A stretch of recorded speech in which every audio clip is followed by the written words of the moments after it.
Hello, welcome back to Mark's House and Garden, where I'm in my olive grove and we're going to talk about olive tree care. If you've been following my channel, you know that I've always loved my olive trees. I've done quite a few videos about olive trees and I've just purchased 3 new specimen olive trees and I'm creating an olive grove and a citrus garden. So we are going to talk about olive tree care in this video. But there's some very specific circumstances which I'm going to talk about because I've had an email from someone called Kevin who wants to keep olives in Thailand, which presents very specific problems, shall we say. I'm saying problems because there are solutions. And so in this video, we're going to talk about Kevin's email, what Kevin's already done with his olives, and the problems that he's highlighted, or the potential problems, and then we'll talk about why they're problems and what the solutions might be. And by doing all that, we will cover a lot of ground which will encapsulate all the necessary elements of looking after olive trees. So it's a good case study. So let's first of all talk about what Kevin's done.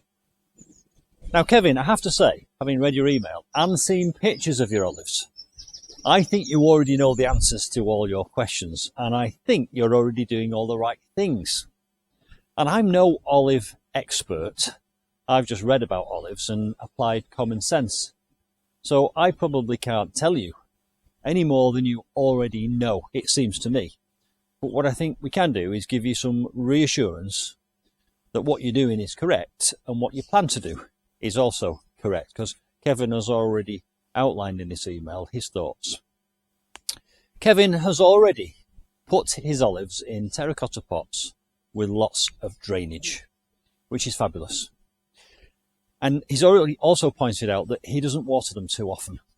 He lets them dry out and he waters them sparingly and he feeds them occasionally. And the pictures indicate that you're doing that correctly. So let's talk about what olives like. And how do we know what olives like? Well, olives come from the Spain and the Mediterranean, and those places have very parched soil with very high drainage, and they have very high levels of light, very hot summers and very drying winds, but they also have a cold season. And this is where it gets interesting, because in Thailand you don't have a cold season. You have a pretty constantly hot year, but you do have a rainy season. But the other thing you have all the time is humidity.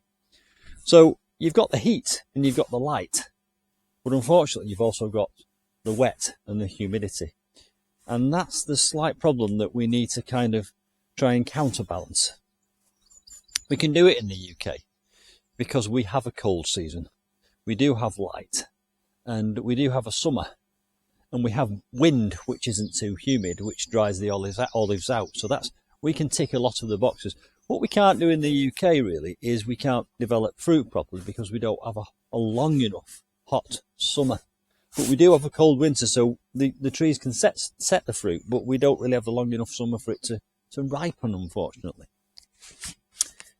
Now, Kevin, you've pointed out that in the rainy season, you can get constant rain all day long, but it will rain at least 1 hour every day. Now, to me, that's not a situation that an olive will particularly enjoy, because olives like, as you've already indicated, they like very well drained roots. They like air around the roots. So the terracotta pot and the drainage is a great idea. But if it's constantly getting filled up with water, it's going to be problematic. So you've asked me what you think I should do.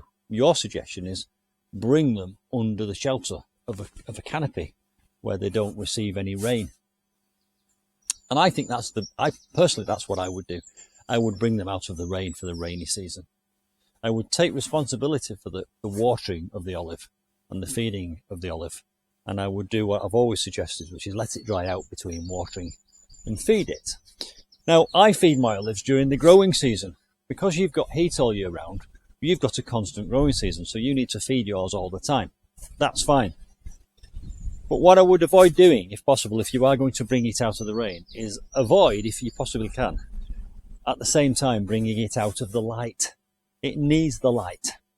So try and put it possibly under shelter, but at the edge where it's still getting the sunlight.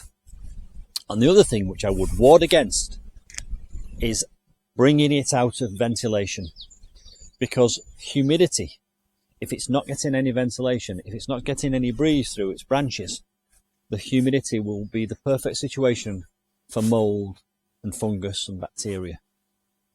So I think you already knew this, but my answer to your question is bring it out of the heavy rain.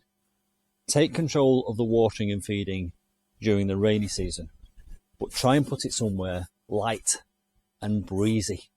Light because it needs to photosynthesize, and breezy because you don't want it getting fungal infections. And there's another thing that you can do. But before I talk about that, let me just talk about what informs that. So olives will fruit on last year's growth, and it has to go through a cold season to produce a fruit, because that cold season starts the process of producing fruit. I did a video on how to get fruit on your olives, and I'll link to it at the end of this one. But essentially, it's got to go through a cold spell, and it produces fruit on last year's branches. If you prune all last year's branches off, you won't get any fruit because it won't set any blossom. And if you don't have a cold season, you won't get any fruit either. And if you do both, you definitely won't get fruit. So in order to get fruit, ideally, you wouldn't prune it, and you would go through a cold spell. Unfortunately, Kevin, in Thailand, you're not going to do either of them either. So the other thing I would do is, if you're going to bring it out of the rain into the shelter, but keep the sunlight and the ventilation, I would do a little bit of pruning. I would go in and prune a third of the branches off so that the air can get in and the ventilation can get in and the light can get in. Now, unfortunately, you will sacrifice your lovely lollipop shapes for that. But it's for the good of the plant, and it's for the health of the plant. It's up to you. If you want to do 3 out of the 4 things, in other words, stop the watering, bring it out of the rain, leave it in the light, and do the watering yourself, that's fine. And don't prune it. And risk it. Keep your lollipop shape, that's up to you. But I personally would also do a bit of pruning to let some breathe. Let the plant breathe. Now, you've already mentioned in your email that the professional olive growers that in the Mediterranean that produce olives and olive oil, they prune theirs, and you forget all this bushiness, forget your lollipop shapes. They prune theirs into an open vase. And so all the branches get light and air, and light gets in the top. And I'm not suggesting you do that with yours, but the principle is the same. You're letting light and air in. These olives here, these have just been imported. And they're lovely and bushy, and they're round and they're dense, and that's very seductive when you go and see these in the garden centres. But I'm under no illusion. That won't keep that bushiness, because what will happen next year is it will start to grow where the light is. So if I don't prune it, it will start to grow, and the leaves will be on the extremity out here, and it will lose leaves in the centre. That's just the natural process of what an olive plant does. It grows outwards, and the branches in the middle go bare. That's why if you want branches in the middle, you have to prune back to just above a leaf node, and then miraculously you'll get new growth. That's how it works. So all olives, I hope I've answered your questions, Kevin. I actually think you already knew. The ideal situation for the olive is very, very parched, well-drained soil. Let it dry out between watering. Lots of light. Very low humidity if possible. Not possible for you, Kevin.